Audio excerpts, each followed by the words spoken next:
Elektronické žiadosti formulára PDA1. Formulár PDA1 sa doručuje sociálnej poisťovni v mieste sídla spoločnosti zamestnávateľa a podáva ho zamestnávateľ, ktorý vysiela svojho zamestnanca za prácou alebo školením do zahraničia.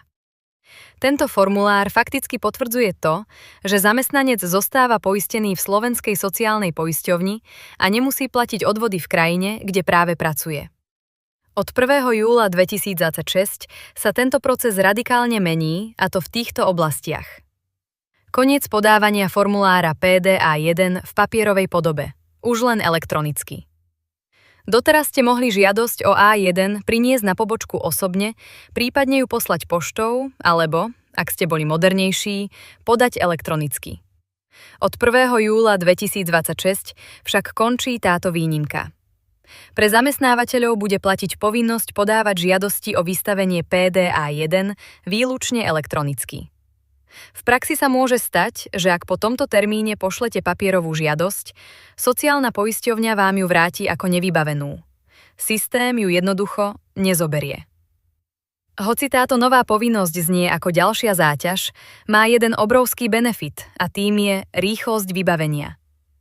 Doteraz vybavenie A1 trvalo bežne 45 až 60 dní podľa vyťaženosti pobočky, ale ponovom môžete mať formulár A1 v schránke už do 24 hodín. A to práve vďaka tomu, že žiadosť podáte cez e-formulár sociálnej poisťovne, kde prebieha automatická kontrola. Ak už využívate elektronické služby sociálnej poisťovne, e-služby na posielanie mesačných výkazov, ste na polceste. Odporúčame vám, aby ste sa vopred uistili, či osoba, ktorá u vás rieši personalistiku, má prístup k modulu PDA1 v e-službách. K podaniu formulára PDA1 budete potrebovať občiansky preukaz s čipom a čítačku eID na autorizáciu podaní. Z povinnosti podávania elektronickej žiadosti o A1 sú zatiaľ úplne vylúčené. Samostatne zárobkovo činné osoby a bežní občania, ich sa táto povinnosť netýka.